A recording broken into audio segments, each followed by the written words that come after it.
'n noukeurige beskouing van Openbaring 17 gaan vir jou 2 dinge openbaar.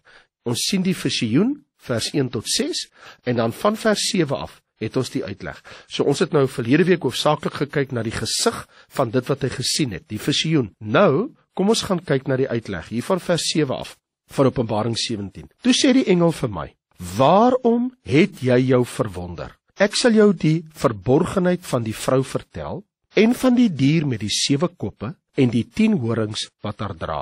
Die dier wat jy gesien het, was en is nie, en sal uit die afgrond opkom, en na die verderf vaar. En die bewoners van die aarde, wie se name nie van die grondlegging van die wêreld af in die boek van die lewe geskryf is nie, sal hulle verwonder as hulle die dier sien wat was en nie is nie, alhoewel hy is.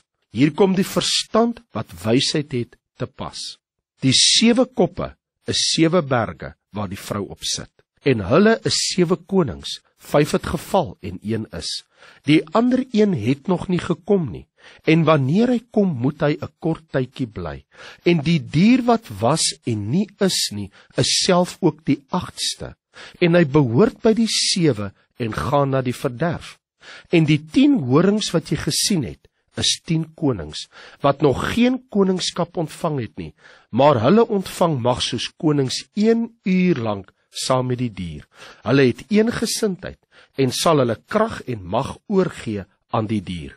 Hulle sal teen die lam oorlog voer en die lam sal hulle oorwin, want hy is die Here van die Here en die konings van die konings. En die wat saam met hom is, geroepe en uitverkore en getrou. En hy sê vir my, die waters wat jy gesien het, waar die hoer op sit, is volke en menigtes en nasies en tale.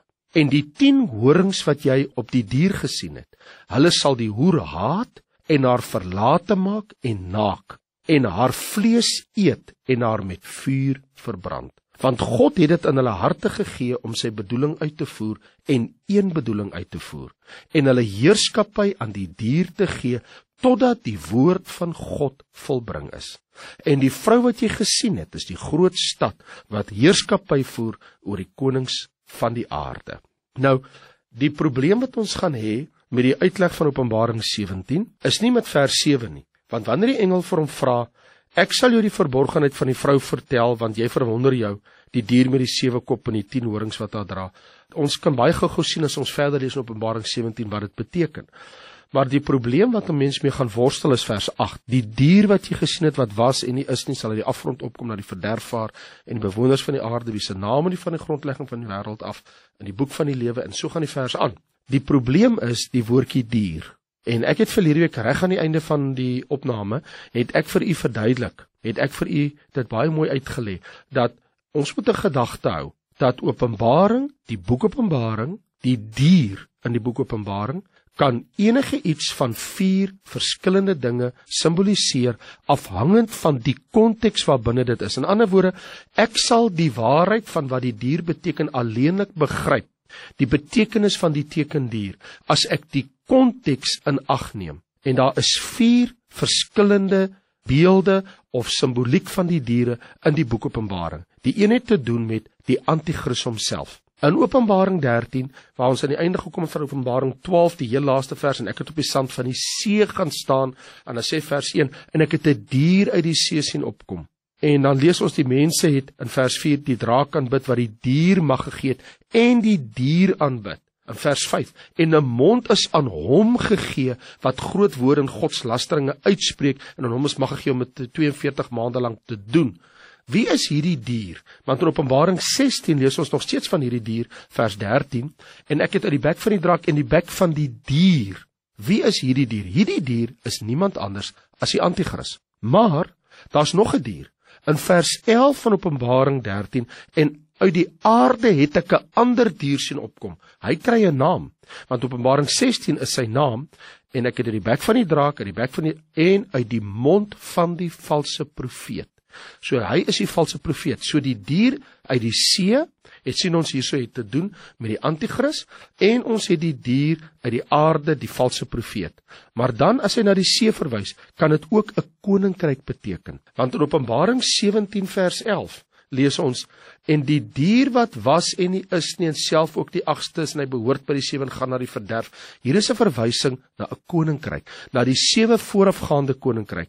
Nou word die dier hier in die konteks gebruik as 'n koninkryk, want God sien in Daniël hoofstuk 7 die koninkryke van die wêreld as wilde diere. Daarom sal u sien, wanneer die diere verskyn in Openbaring 7, dan word na die koninkryke verwys, die een soos 'n luiperd, die ander een soos 'n leeu, die ander een soos 'n beer, en die ander een 'n skrikwekkende, verskriklike dier, wat vermorsel en vertrap, en met sy pote tot niet maak. En dan gee Daniël die antwoord, in vers 23 van Daniël 7, so het hy gesê, die 4de dier, die 4de koninkryk sal op die aarde wees. In vers 24, die 10 horings, uit daardie koninkryk sal 10 konings opstaan. So ek wil nou vir u verduidelik, wanneer ons in Openbaring hoofstuk 17 lees, van die dier, binne die konteks, dit kan of wees die koninkryk waarna hy verwys, of dit kan wees die antichrist, of dit kan wees die valse profeet, of die sataniese prins. Want u moet onthou in Openbaring hoofstuk 11 vers 7, het ons nog 'n dier. Die dier wat daar geopenbaar word, hy kom uit Abyssos uit, die bodemlose put, die gevangene bewaarplek, vir sekere gevalle engele, maar in die besonder vir demone. En nou praat ek nie van Tartarus nie. As u kyk in Openbaring 11 vers 7, en wanneer hulle hul getuienis voleindig het, sal die dier wat uit die afgrond opkom. Nou wat is die afgrond? Die woordjie daar is Abyssos, die bodemlose put. En ons weet dat die put van die afgrond volgens Openbaring 9 vers 2, en hy het die put van die afgrond oopgemaak, daar het rook uitgekom uit die put soos die rook van 'n groot oond. Daai put is die plek waarin Satan ook gewerp sal word vir 1000 jaar lank aan die einde van die groot verdrukking, want ons sien in Openbaring 20 vers 2, hy het die draak gegryp, die ou slang wat die duiwel in Satan is, hy het hom gebind 1000 jaar lank en hom in die afgrond gewerp en hom toegesluit en dit bo hom verseël. Hierdie spesifieke plek wat ek nou van praat, dit is Abyssos, dit is 'n bodemlose put, dit is 'n plek van pyniging, want daar is 'n oond, rook, vuur, hitte. Daarom het die demone by Jesus gepleit en gevra, het u gekom ons voor die tyd te pynig, en hom gesmeek dat hulle nie na die onderwêreld moet afvaar, bedoelende die bodemlose put, die plek van pyniging. En wat nou hier gebeur is, uit hierdie plek uit, vers 8 van Openbaring 17, die dier wat jy gesien het was, nou hierdie gevalle engel, en is nie, en sal uit die afgrond opkom en na die verderf vaar. Dit beteken, ons het hier met 'n wese te doen, wat soos 'n dier beskou word. Hoekom? Omdat hy die karaktertrekke van 'n dier openbaar, en dit is om te verskeer, om tot niet te maak, die verwoester. Dit is soos wat ons lees in Openbaring 9, Apollyon of Abaddon, die engel van die afgrond is sy naam, in Openbaring hoofstuk 9. Abaddon of Apollyon, bedoelende die verwoester of die verderwer. Dan die een is Grieks en die een is Hebreeus. Die naam Apollyon, Abaddon, in die Bybel sê, die engel van die afgrond se naam is Apollyon of Abaddon. So die bodemlose put het ook 'n gevalle engel wat oor hulle gestel is, wat beteken verwoester. So wanneer hy die put oopmaak, dit wat daar uitkom, bring verwoesting oor die aarde. En uit hierdie put uit, kom hier 'n wese. Dis 'n gevalle engel, wat voorheen was en nie nou is nie. Hoekom? Want in die tyd van Daniël, toe die Griekse koninkryk oorweldig was, deur die opvolgende koninkryk, was mos eers Babylon, die hoof van goud, of dan die leeu koninkryk, en dan die bors, die beer van silwer, en dan Griekeland, die buik en die lendene, die dier, die luiperd, wat opgevolg was deur die verskriklike deur die Romeinse ryk. Maar ons weet dat daardie hoofengel oor Griekeland, die prins van die demone, van die gevalle engele, hy is gewerp toe daai oorlog vernietig was, tot 'n einde gekom het, en hy uit die weg uitgeruim, is hy gewerp in Tartarus? Nee, hy was gewerp in Abyssos, die bodemlose put. En hier sien ons, word hy uit Abyssos, en nou staan hier, die dier wat jy gesien het, was en is nie, en sal uit die afgrond opkom, uit Abyssos. So as hy staan, hy was, beteken dit, hy het voorheen, het hy geopereer en gemanifesteer. Hy is nie nou nie. Hoekom? Want hy is nou in die afgrond, in Johannes se dag. Ons moet ons nou teruggaan 2000 jaar terug. En hy sal uit die afgrond opkom. Dit wil sê, in die toekoms sal hy weer vrygelaat word. Hoekom? Sodat hy die antichrist kan help om te oorwin. Want ons sien in Openbaring 13 vers 2, en die dier wat ek gesien het was soos 'n luiperd. So die luiperd koninkryk, die Griekse koninkryk, moet weer tevoorskyn tree in die laaste dae, as deel van hierdie 10 koninkryke op die aarde, hierdie 10 konings. En daarom lees ons, dat wanneer hy verskyn, dan sal hierdie ander koninkryke ook tot stand kom. En nou staan daar, die mense sal hulle verwonder, maar die wat verstand het, wie wysheid het, die verstand wat wysheid het, moet nou baie noukeurig oplet. Want wat nou gaan gebeur is, die Here gaan vir ons 'n duidelike antwoord bied oor wie hierdie koppe is in hierdie berge. Die 7 koppe wat jy gesien het, is 7 konings, die berge. In vers 9, die 7 koppe is 7 berge waar die vrou op sit. En hulle is 7 konings. So hier het ons te doen met 7 konings, 7 koppe, 7 berge. So ander woorde, ons het eintlik maar net te doen met koninkryke. As ek net kan begryp, die Here verwys hier na koninkryke. Die uitleg wat die engel gee is 7 koppe, 7 konings, 7 heerskapye. Nou verduidelik hy. 5 het geval en 1 is. En die ander een het nog nie gekom nie. So ons moet nou terugbeweeg 2000 jaar terug in die dag van Johannes. Watter 5 heidense heerskapye het geval tot op die dag van Johannes, tot 2000 jaar gelede. En dit gaan hier oor wat die volk van die Here vervolg het, wat hulle verdruk het. Die 5 wat geval het is, toe Israel as 'n nasie gevestig is in die land Gosen, toe hulle volk geword het, wie het hulle verdruk? Egipte. So die eerste volk wat Israel verdruk het, was die volk Egipte. Na Egipte, Assirië, in 722 na Christus, toe die 10 stamme weggevoer was in ballingskap. En toe, Babel of Babylon, Nebukadnesar, toe die Meders en die Perse, Kores en Darius en hierdie manne, en toe Griekeland, Alexander die Grote. So daar's 5, Egipte, Assirië, Babel, Medo-Persië, Griekeland. Dit was presies so in die geskiedenis, en dit kan uit die geskiedenis uit bewys word. En een is, dit wil sê, bestaan op die moment toe Johannes skrywe, in Johannes se dag. Wat die een was dit? Die Romeinse Ryk. En dit was ook die 4de dier, né? As jy gaan kyk na Daniël 7, was mos eers die leeu, die beer, die luiperd en nou die verskriklike dier. So hier het ons die 5 koninkryke wat geval het. Egipte, Assirië, Babel, Medo-Persië, Griekeland. Hulle het almal geval voor Johannes se dag. En in Johannes se dag, die een wat is, dis nou die 16, is die Romeinse Ryk. En die ander een het nog nie gekom nie, so daar's nou iets wat gaan volg. En wanneer hy kom, moet hy kort tydjie bly. Hy is dan die 7de. Dis wat hy hier sê. En hy is dan die 7de. Dit is dan die herstelde of herleefde Romeinse Ryk met sy 10 horingsheerskapye in die dae van die eerste helfte van die groot verdrukking in die eerste 3,5 jaar. Hier is die dierkoninkryk van Daniël 7 vers 7 in die laaste dae. En as ons hom sien soos Daniël hom gesien het in sy uitleg van die droom, dan stem die 10 horings ooreen met die 10 tone van die beeld van Daniël. Die Here het sy regeringstyd beperk, dit is maar net in daardie tydperk. En nou, die dier met die 7 koppe wat ons uit die 7 koninkryke verteenwoordig, 5 het geval voor Johannes se dag. 1 is in die dag van Johannes. Die een wat moet kom in die dae van die groot verdrukking, eerste 3,5 jaar, is die herleefde Romeinse Ryk. En die ander een het nog nie gekom nie, en wanneer hy kom, moet hy 'n kort tydjie bly. Dit is dan die 8ste, vers 11. En die dier wat was en nie is nie, is self ook die 8ste, en hy behoort by die 7 en gaan na die verderf. So dit gaan mos die laaste koninkryk wees tot op die wederkoms van Christus. En wie is dit? Niemand anders as die Antichrist. So die laaste koninkryk, die laaste heidense koning wat gaan heers oor Israel, is die Antichrist wanneer Christus sy verskyning gaan maak. En die konings of die vorste wat mekaar een na die ander opgevolg het, is vir ons 'n bewys dat die 6de ene moet nog kom, die herleefde Romeinse Ryk, die 7de ene herleefde Romeinse Ryk, maar soos wat die 6de die 7de opvolg, sal die 7de die 6de opvolg en die 8ste die 7de. En hierdie sataniese prins sal in die eindtyd losgelaat word, hierdie dier, sodat hy die Antichrist kan ondersteun om sy magsbasis uit te brei. So die herstelde of herleefde Romeinse Ryk gaan slegs 'n kort tydjie bly. En dis wat hy gesê het.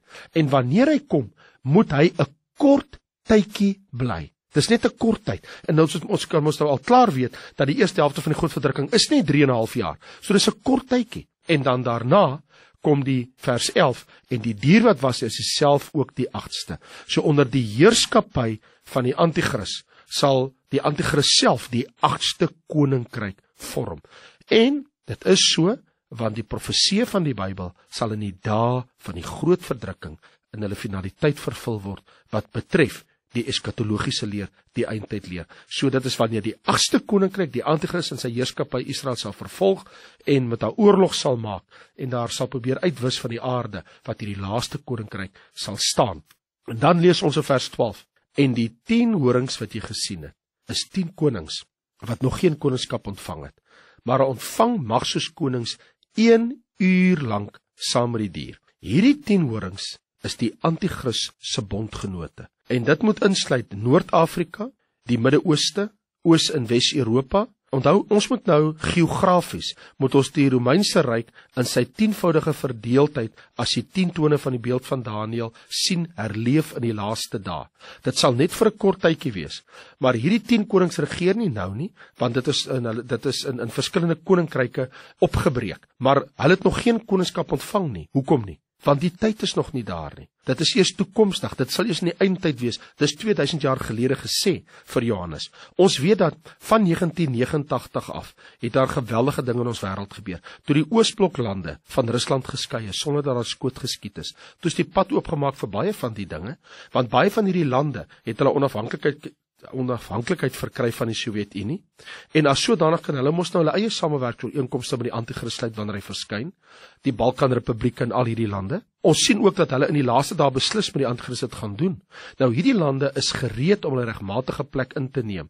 So wanneer ons geografies gaan kyk, dan moet ons die ryk van Babylon, van Babel, ons moet die ryk van Medo-Persië, dit gaan tot by die Persiese Golf, dit sluit 'n deel van Indië in. Onthou, ons Medo-Persië, Griekeland, die Romeinse ryk, as jy hulle almal geografies kan plot op 'n kaart, en Noord-Afrika lande en Oos-Europa, as jy al hierdie lande kan vat, en jy kan dit uitplot, dan gaan jy die geografie hê waar binne die anti-kris koninkryk geweldig homself gaan vergestalt in die laaste dae, want dit sluit in sy verskyning in Openbaring 13, sluit dit in, die dier lyk soos 'n luiperd, dis die Griekse ryk, 'n beer, 'n leeu, so dit sluit in Medo-Persië en ook Babel. So al hierdie koninkryke saam word onder die magsbasis van die anti-kris daargestel, sodat hy 'n geweldige bastion agter hom het. Nou lees ons dat die Here gaan dit in hierdie koninkryke, soos in hedendaagse politiek, dat al hierdie lande in Oos-Europa,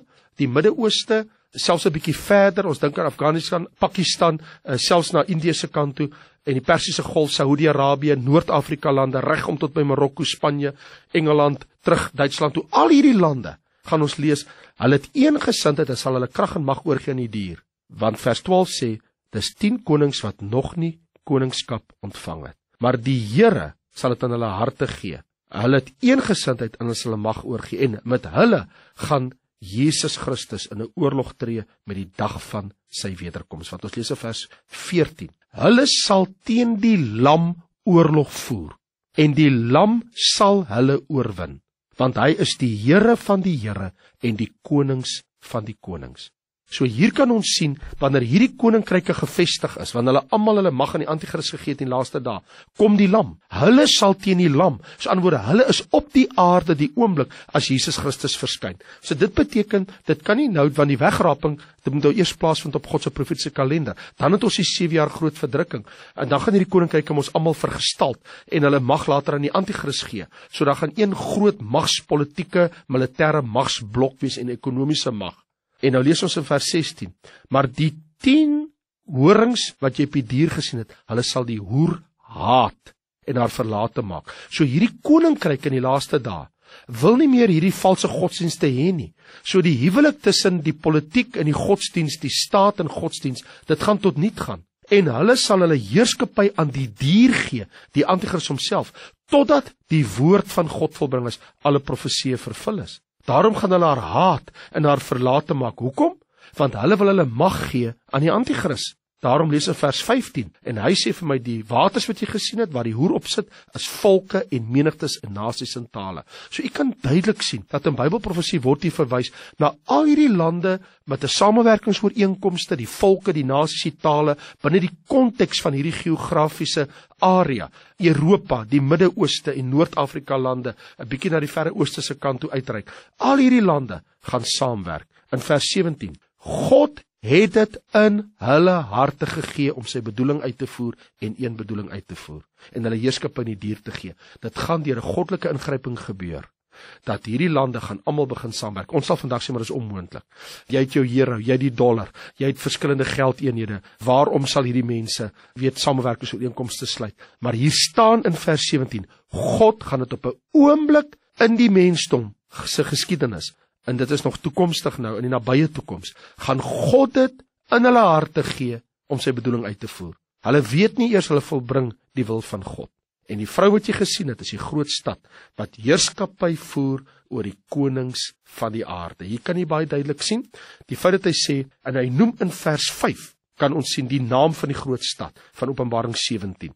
Verborgenheid, die groot Babylon, die moeder van die hoere en van die gruwels van die aarde. So verborgenheid, die groot Babylon, hierdie stad, Babylon, is die hoofstad van die Antichrist, met al sy inherente boosheid, demoniese onrein geeste in die laaste dae, wat sal opstaan om 'n geweldige invloed uit te oefen in die Midde-Ooste, en 10 koninkryke afvallig te maak, om hierdie valse godsdienst te laat gedei. Nou, hierdie groot geestelike hoerery, wat begin het as Babel onder Nimrod, sal in die eindtyd, die dae van die godverdrukking, weer Babel wees, onder die 10 konings, die herleefde Romeinse ryk.